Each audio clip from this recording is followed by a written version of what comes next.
We do have a big nerd, though, Henry Cavill. That dude built his own gaming PC, didn't he? He sure did. He is the mega nerd. He is a mega nerd. So they have this write-up on him on the Hollywood Reporter. Really kind of talking about him, and obviously he's played Superman. It says here that The Witcher, Netflix's most watched original series until Bridgerton came out. Had a scene-stealing turn in 2018's Mission Impossible Fallout. I thought he was great in that one. That's the one where they had to, when they went to go reshoot some stuff for Justice League, they had to CGI out his mustache. You could totally see that they CGI'd out a mustache, dude. Just give Superman a mustache, man. Zack Snyder calls Cavill a warrior monk. While Fallout director Christopher McQuarrie sees Cavill a bit differently. In a town full of celebrities, Henry is a classic movie star. Would you agree with that, Tyler? Oh yeah, man. I love this guy. Everything he's in. His personal life, I want to be best friends with Henry Cavill. Well, let's make it a goal. I think I think you need to work on I think you need to work on a what do they call it, a vision board or whatever. And just put pictures of Henry Cavill and put that up right behind your monitor there in your guys' dining room. And you're good to go. Make it happen.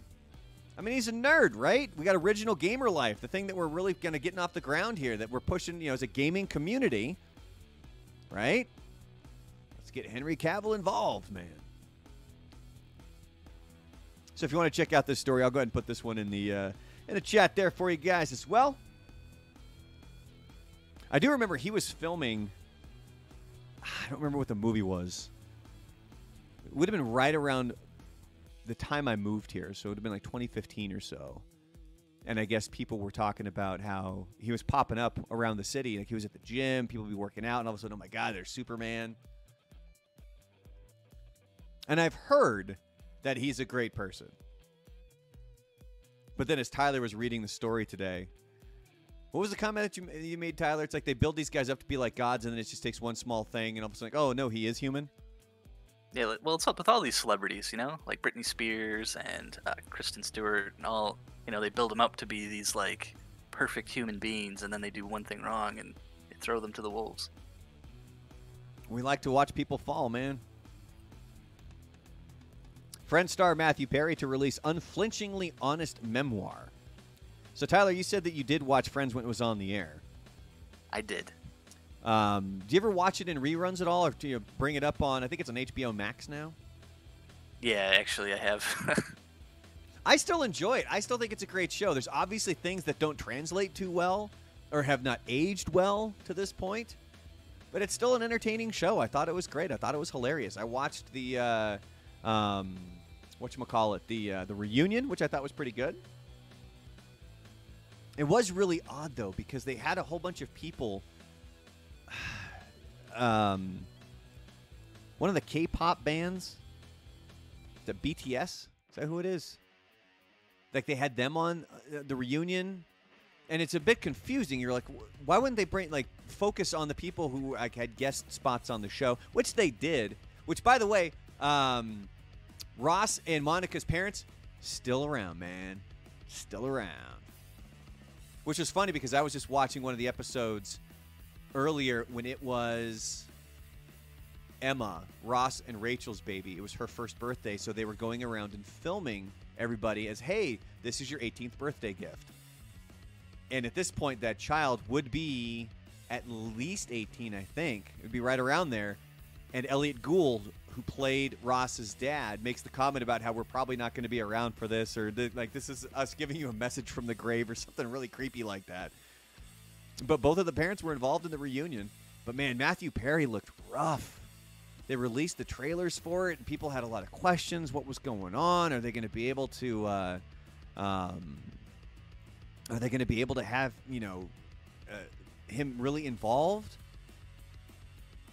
What they had talked about was I guess he had some dental work done, and that's what they were blaming, because he's slurring his speech and he's having a lot of issues like that, and so that's what they were saying was causing that. Now, this article here, talking about this memoir that he's going to write, says the actor will be releasing a currently untitled autobiography, which will discuss his time on the hit show as well as his struggles with addiction.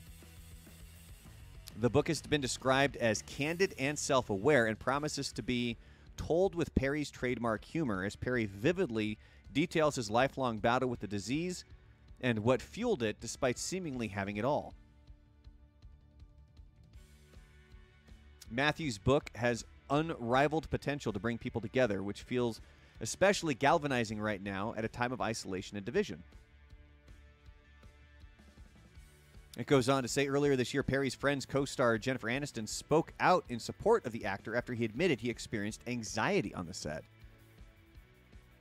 Aniston said, "I didn't understand the level of anxiety and self-torture that was put on Matthew Perry. If he didn't get that laugh and the devastation that he felt," which makes a lot of sense. I mean, that's something that they kind of talked about after the that reunion was released. Because, you know, he, as funny as everybody was, if you think about it, Chandler Bing was kind of all the comic relief regardless of the situation. And it put a lot of pressure on him, man. If he wasn't getting the laugh or if it didn't go the way that he wanted it to, I mean, it was like the weight of the world was coming down on that guy. Perry has said of the live audience on the show, "To me, I felt like I was going to die if they didn't laugh." He added, "It's not healthy for sure, but I would sometimes say a line and they wouldn't laugh, and I would sweat and just go into convulsions if I didn't get the laugh I was supposed to get. I would freak out." It's going to be really interesting to see how this all plays out. So that book going to be coming out here. It says they're shooting for autumn of 2022 to have that thing released. Moving on to the Addams Family here at 30 years old. I was in the middle of watching it. My wife and kid went to bed. This was right before Halloween. I was looking forward to being able to finish the movie. I had it paused and DirecTV stream. You suck. Because for some reason it unpaused and it skipped past the whole movie, and I was only like halfway through it, man. So upset. But originally, there was not a lot of high hopes with this movie. It says here, the Orion Pictures production was plagued from the beginning. The comedy quickly ran over budget and over schedule, but those issues were peanuts compared to the shockwave dealt when then fledgling Orion unloaded the partially completed picture onto Paramount. It was a perfect storm of disaster, recalls the director, Barry Sonnenfeld. He says, "I fainted. I threw up. I was a nervous wreck." I couldn't imagine making movies, man. Something else we're going to talk about coming up here, one of the topics that I found, it has to do with what movie ended up better because of technical malfunctions, and my brain immediately went to one movie. Can you think of what that movie might be, Tyler? No. Jaws. The shark kept malfunctioning, so it wasn't in as many shots as it was supposed to be. So essentially what they did is they had more shots of the camera from the shark's point of view, or it's just the person in the water and you can't see the shark. And I think that made it 1,000 times more terrifying than actually being able to see the mechanical shark. Yeah, that makes sense. More suspension. So that's something that we'll talk to here in the future.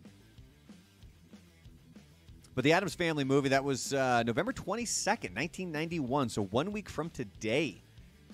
It was released 30 years ago. Stop and think about that. And how many people, their first crush was Christina Ricci? It says here, while enjoyed by critics, this is now talking about the Addams Family values. Hold on, let me backpedal here. It says it topped the weekend box office. This is the original.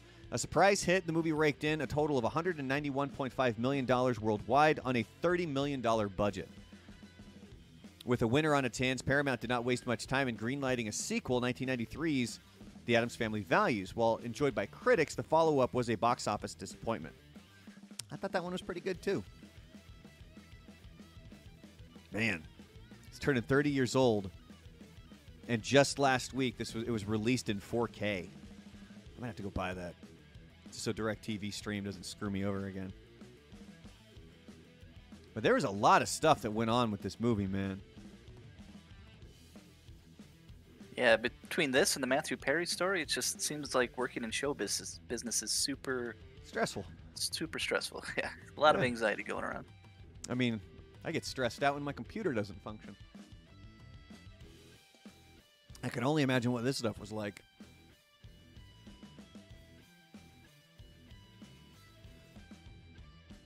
So the story kind of goes on to talk about, all the interesting things that went on, like really behind the scenes. I mean, it just, again, it felt like whatever could go wrong went wrong with this movie. And it's still weird to think they casted Christopher Lloyd as Uncle Fester, but it still works. Talking about movies that still hold up to this day, I still think that movie holds up. I think it's a great movie. Oh, and did you know the kid that plays Pugsley? He's the older brother of the middle daughter from Modern Family. What the hell was her name? Ariel Winter? Oh, hold on now. He's her older brother in real life. Oh, wow. Yeah, Jimmy Workman. He's got to be way older. He's my age. He's 41, and she is, 23. So you look about 18-year difference there. And you can kind of see it too if you look at the pictures side by side. You can definitely see the family resemblance there. And one more entertainment story before we do a little football update here. Wu Tang, an American Saga, was renewed for a third and final season at Hulu. Never did finish it. So, again, another thing I need to get back into. Because I love me some Wu Tang. The series is set in the early 1990s at the height of the crack cocaine epidemic with the formation of the Klan, a vision of Bobby Diggs, a.k.a. the RZA, who strives to unite a dozen young black men who are torn between music and crime but eventually rise to become the unlikeliest of American success stories. I think one of the things that I didn't really know about the show, it wasn't quite a turnoff, but they had shootouts against each other or something like that. It felt weird. It says here the second season saw the Klan disillusioned with life in the projects, and Bobby knows that success in the music industry could be their ticket to better lives. But getting the Klan members to drop everything from music isn't easy. The resentment between Dennis, Shaw, Power, and Divine still runs deep. I was just getting into super details on here. It is kind of cool seeing somebody play ODB, though. I'm not going to lie. I thought that was kind of cool.